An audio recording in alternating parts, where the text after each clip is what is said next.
কিছু ভাবি তাহলে। আমার হেল্প করবে? বুজু আর সিমরন দিকে। Of course, thank you. Ma'am, principal ma'am আপনাকে ডেকে পাঠিয়েছেন। আসছি। ডোন্ট ওয়ারি, কোনো না কোনো সলিউশন নিশ্চয়ই পাবো।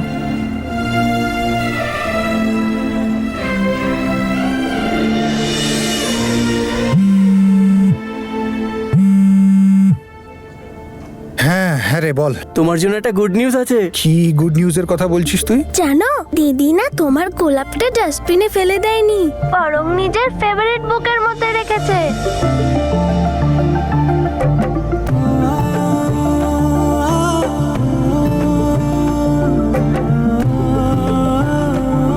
আর আমার ট্রিট?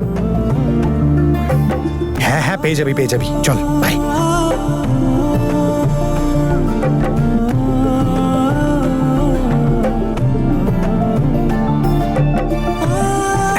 এখন বাবা নিশ্চয়ই মেনে যাবে, কারণ তনু আমার হেল্প করবে।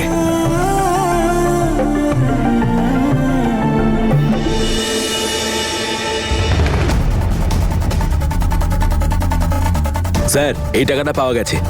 দেখুন ইন্সপেক্টর, আপনি আমার কথাটা শুনুন। এখানে আপনি কিচ্ছু পাবেন না। আমার কাছে কোনো টাকা নেই।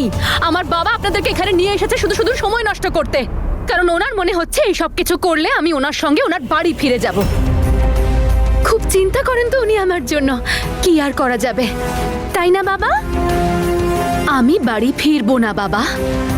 আই এম সরি, আমি খুব ভালো আছি এখানে। হ্যাঁ, আমি জানি তুই এখানে আনন্দে আছিস, কারণ অন্যের জীবনে আগুন লাগিয়ে তুই তো খুব আনন্দেই থাকিস, তাই না? কিন্তু আজ আমি তোকে না বাড়িতে অবশ্যই নিয়ে প্লিজ যাব। এক মিনিট দাদা, এটা আপনি কি করছেন? আপনার মেয়ে সাবালিকা, আপনি ওর সাথে জোর জবরদস্তি করতে পারেন না। আরে দারুণ ব্যাপার ইন্সপেক্টর, দারুণ মজা লাগলো। বাহ, আপনি যখন এতটা বলেই দিয়েছেন তখন ওনাকে এটাও বুঝিয়ে দিন যে ওনার এই সব কর্মকাণ্ডের জন্য আমি ওনার ওপর ডোমেস্টিক ভায়োলেন্সের কেস করতে পারি। দেখে তো তেমন বয়স মনে হয় না, এত আইন জানলি কি করে? বুদ্ধি? ম্যাডাম, বুদ্ধি যদি শুধু বৃদ্ধদের কাছেই থাকতো তাহলে সমস্ত টপ ক্লাস চাকরি আজ শুধু বৃদ্ধরাই করত, তাই না? বিমলা কথাটা তো ঠিকই বলেছে। জ্যাসমিন সবসময় ঠিকই কথা বলে। দাদা এবার তাহলে যাওয়া যাক। ইন্সপেক্টর, আমার টাকাটা। থ্যাংক ইউ বাবা। তনুকে না আমার তরফ থেকে অনেক ভালোবাসা দিও, আর আই হোপ তোমার সেই সারপ্রাইজের কথাটা মনে আছে। মনে রেখো, হ্যাঁ? আর বাড়ির সবাইকেও গিয়ে মনে করিয়ে দিও আমার সারপ্রাইজের কথাটা, বিশেষ করে তোমার মেয়ে তনুকে। আসুন দাদা। বাই বাবা।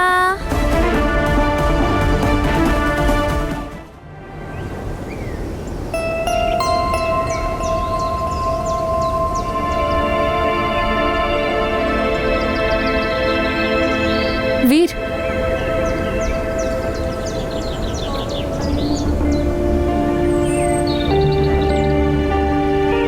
তাড়াতাড়ি এঙ্গেজমেন্ট, তাড়াতাড়ি বিয়ে। ঠিক পড়েছ। আর এই এজেন্সির নাম যেরকম কাজও সেরকম। আমার এক বন্ধুর মায়ের এই এজেন্সিটা, আমি ওনার সাথে কথা বলেছি, আমাদের প্রবলেম সলভ করতে উনি হেল্প করবেন। তনু, আমাদের বর চাই না, বর আছে আমাদের কাছে। আর তাকেই অ্যাপ্রুভ করানোর জন্য আমি এই প্ল্যানটা বলতে এসেছি। শোনো,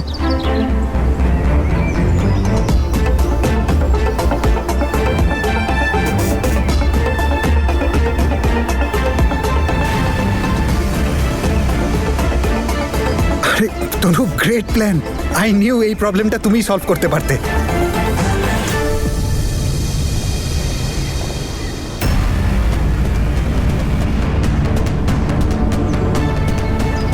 এত খুশি হওয়ার দরকার নেই, আগেই প্ল্যানটা ভালো করে এক্সিকিউট করতে হবে যাতে বাবাকে রাজি করাতে পারি।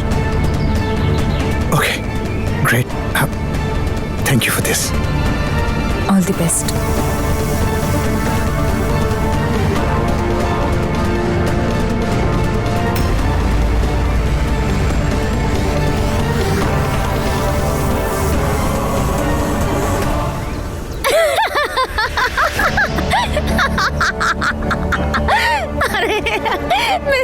অঙ্গদ,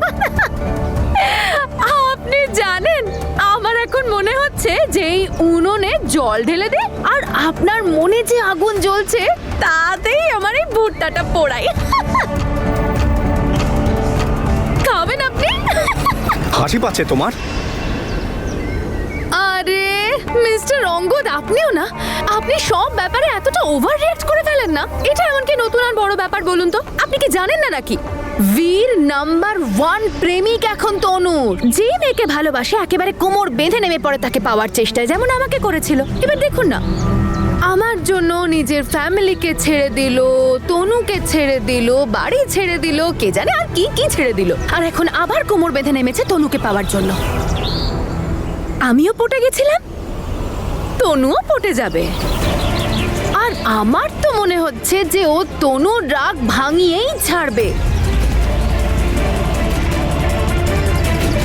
আপনি জানেন, আমার না মাঝে মাঝে মনে হয় ওর ওই স্পোর্টস একাডেমিটা ছেড়ে দিয়ে মেয়ে ভাষাও ট্রেনিং একাডেমি খুলে বসা উচিত। Shut up! এত বক বক বক বক করে যাও, মুখ ব্যথা হয় না তোমার? তোমার প্ল্যান কবে শুরু হবে? কতক্ষণ ওয়েট করবো আমি? আমারও তো প্ল্যান আছে। ওফো অঙ্গদ বাবু, আপনি আবার রাগ করতে শুরু করলেন। আপনি এটা দেখতে পাচ্ছেন? এটাকে বলে সর্ষে, আর এটা দিয়ে বানানো হয় শাক। ঠিক সেইভাবে যে পদ্ধতিতে সর্ষের শাক বানানো হয়, সেম টু সেম সেইভাবে বানানো হয় প্ল্যান। যতক্ষণ ধরে রান্না হবে ততটাই খেতে সুস্বাদু হবে। আর এমনিতেও এই সব কিছু আমি শিখেছি ওই নাম্বার 1 প্রেমিকের থেকে। ও না আমাকে সারপ্রাইজটা খুব ঠান্ডা মাথায় শান্তিতে ভেবে দিয়েছিল। আপনি জানেন ও আমার সাথে কি করেছিল? আগে ও আমার সঙ্গে নকল বিয়ে করে, তারপর মিথ্যে কানাডার টিকিট বানায়, তারপর আমাকে এয়ারপোর্টে নিয়ে যায়, তারপর আমার চোখের সামনে পাসপোর্টটা জ্বালিয়ে দেয়। আমাকে তো অকারণেই বদনাম করা হয়েছে। আসল খেলোয়াড় তো ও, মিস্টার বীর সিং। হয়ে গেছে তোমার বলা, বোর হয়ে গেছি আমি। আমি এই ব্যাপারটা ভেবে ভয় পাচ্ছি যে তনু ম্যাডাম ওর কথা যেন না ফাঁসে, আবার ওকে মাফ না করে বসে। আর যদি আবার ওকে মাফ করে ওর সঙ্গে আবার... না না না না অঙ্গদ বাবু, আপনার তনুর না ভীষণ আত্মসম্মান, এত সহজে ক্ষমা করবে না ও। এখন হয়তো ওদের মধ্যে ঝগড়াঝাটি চলছে, আর আমি তো এটা ভেবে ভয় পাচ্ছি যে আমার সারপ্রাইজ বমটা ফাটার পর ওদের হার্টবিটই না বন্ধ হয়ে যায়। ওরা যে 440 ভোল্টের শক পেতে চলেছে, শক মিস্টার অঙ্গদ। আর তারপর তনু হয়ে যাবে আপনার। হ্যাঁ হ্যাঁ, আপনি দেখবেন দুটো ফ্যামিলি হাত জোর করে নিজেরাই আপনার কাছে তনুকে রেখে যাবে যে ভাই আমরা বুঝতে পেরে গেছি যে আপনি হলেন আমাদের তনুর যোগ্য পাত্র।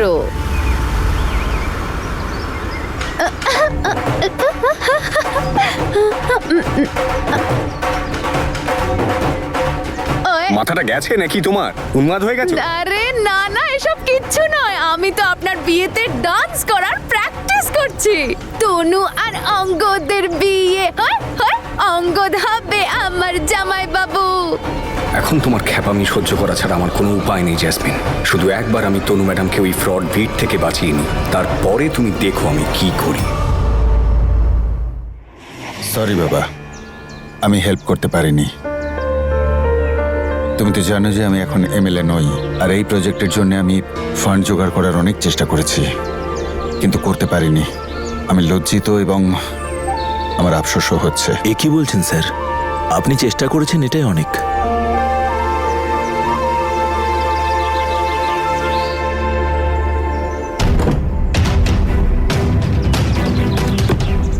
আরে তুই এখানে? কি হয়েছে বাবা, এইভাবে সরি কেন বলছে? স্যার যখন এমএলএ ছিলেন তখন প্রমিস করেছিলেন যে বাচ্চাদের হাসপাতালের জন্য একটা ফান্ড তৈরি করবেন, কিন্তু উনি ওনার কথা রাখতে পারেননি। আজকে ওনাকে এভাবে দেখে খুব কষ্ট হলো। আর এর কারণ শুধু তুই বীর। নিজের বউকে ঠকিয়ে শালির সাথে প্রেম করছিলিস না তুই, সেই কারণে হয়েছে সব। তোর বাবার সম্মান গেল আর এমএলএর পোস্টটাও গেল। আরে চল সবাই, ওর তো কোনো কাজ নেই, আমরাই কাজ করি। আমি শুধু তনুরই নয়, নিজের বাবারও অপরাধী। দুজনকে অনেক কষ্ট দিয়েছি আমি। তনু, বাবা, আমি আমার সব ভুল শুধরে নেব। So what is the full form of ATM? I don't know. Dilraj, তোকে শিখিয়েছিলাম না?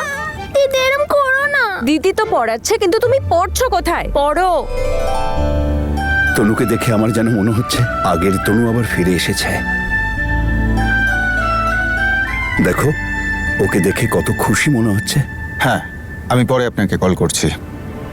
এই শোনো, হ্যাঁ বলো। এদের সাথে তুমি কথা বলেছো? কাদের সঙ্গে গো? ম্যারেজ বিউরোর লোকেদের সাথে? না, আমি তো বলিনি। সিমরানের সম্বন্ধের কথা বলছিল। যদি তুমি না করে থাকো, কে করলো? আমি করেছি বাবা। তুই? কিন্তু কেন? বাবা, আমি মানছি তোমার বুঝোকে পছন্দ নয়, কিন্তু তোমার ছেলে এবং সিমরান দিদির ভাই হওয়ার দরুন আমার তো কিছু রেসপন্সিবিলিটি আছে নাকি? আমি চাই ক্যান্ডি যেন বাবার ভালোবাসা পায়, সিমরান দিদির জীবনে কেউ যেন থাকে। দিদি কতদিন একা থাকবে? এত বড় সিদ্ধান্ত নেওয়ার আগে সিমরানের মতামত নিয়েছিস? বাবা, সিমরান দি নিজের মুখে কোনোদিনও কিছু বলবে না, কিন্তু সিমরান দি আর আমি ভীষণ ক্লোজ। আমরা একে অপরের চুপ করে থাকাটাকেও বুঝি। আমি তারপরেও দিদিকে জিজ্ঞাসা করেছিলাম, দিদি হ্যাঁ বলেনি আর নাও বলেনি।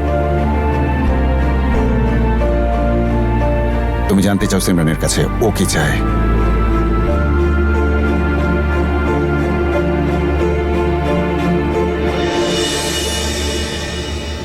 সিমরান, তুই আমাকে বল মা। বুঝো,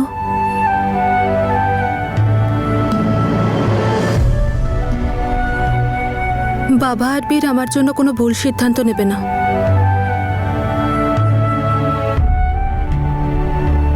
যেটা ওরা ভালো মনে করে।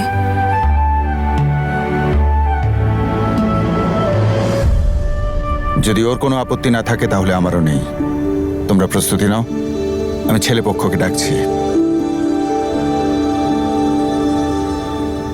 ওরা তো চলে আসবে, কিন্তু যখন ওরা জানতে পারবে যে মেয়ের আগে থেকেই বিয়ে হয়ে গিয়েছিল আর ওর স্বামী ওকে ছেড়ে চলে গেছে আর ওর একটা বাচ্চাও আছে, তারপর দেখবে ওরাও গুটি গুটি পায়ে পালিয়ে গেছে। নিমো, যতটা তুমি মুখ চালাও তার বদলে একটু মাথা খাটাও। বীর যথেষ্ট বুদ্ধিমান, ও নিশ্চয়ই ম্যারেজ ব্যুরোকে আগেই সব জানিয়েছে।